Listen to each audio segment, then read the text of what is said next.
السلام علیکم ویور اساس پروگرام اساس کفالت پروگرام بے نظیر انکم سپورٹ پروگرام وسیلہ تعلیم پروگرام اور دیگر تمام سبسڈی پروگرام کے ساتھ آج کی ایک نئی اپڈیٹ آپ لوگ کو فراہم کریں گے، جس میں ایسے تمام خاندان کی بے نظیر انکم سپورٹ پروگرام سے 13,500 کی قسط وصول کرنا چاہ رہا ہے۔ بچوں کے وظیفے اور اس کے علاوہ تمام جانچ پڑتال والے آپ کو اپڈیٹ کیا جائے گا، اور اس کے ساتھ ایسے تمام خاندان جو اس وقت بے نظیر انکم سپورٹ پروگرام میں شامل ہونا چاہ رہے ہیں ان کو اپڈیٹ کیا جائے گا۔ اس سے پہلے گزارش ہے چینل سبسکرائب کریں، لائک کریں اور ویڈیو مکمل دیکھیں تاکہ آپ کو نئی اپڈیٹ سے فوراً طور پر آگاہ کیا جا سکے۔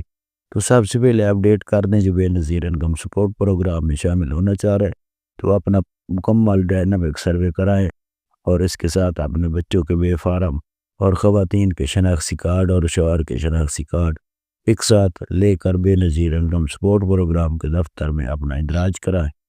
اور ایسے تمام خاندان جو اس وقت اندراج کرا لیں گے ان کو فوراً طور پر شامل کیا جائے گا، کیونکہ اس وقت تمام خاندان جو جانچ پڑتال والے ہیں ان کے لیے بہت بڑی خوشخبری ہے کہ ان کو اس پروگرام میں شامل کیا جا رہا ہے،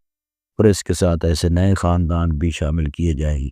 اس کے علاوہ ایسے تمام خاندان جو بچوں کے وظیفوں کے ساتھ انتظار کر رہے ہیں تو ان کے بچوں کے وظیفے ان کے اکاؤنٹ میں سینڈ کر دیے گئے ہیں، اور آپ کو یہ بھی خوشخبری سنا دیں کہ تمام خاندانوں کو 13,500 کی قسط اور بچوں کے وظیفے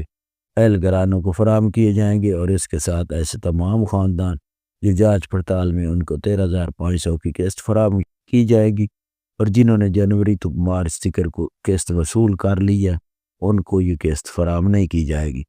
اس کے ساتھ آپ کو یہ اپڈیٹ کرنے کے لیے آپ کو کب ٹکٹ ملے گی تو یہ آپ کو اگلے ہفتے سے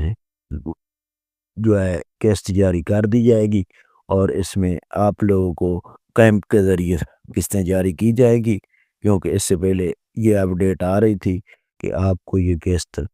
مکمل طور پر جس طریقے 5,000 ویلٹ میں فراہم کیا جا رہا تھا اس طریقے کرنی تھی، لیکن اب اس میں تبدیلی واقع کر دی گئی ہے، تو آپ کے علاقے میں کیمپ اب لگایا جا رہا ہے، آپ کو یہ قسط جاری کی جائے گی۔ آپ لوگ چینل سبسکرائب کر کے رکھیں تاکہ آپ کو ایسی نئی اپڈیٹ سے فوراً طور پر آگاہ کیا جا سکے۔ اللہ حافظ۔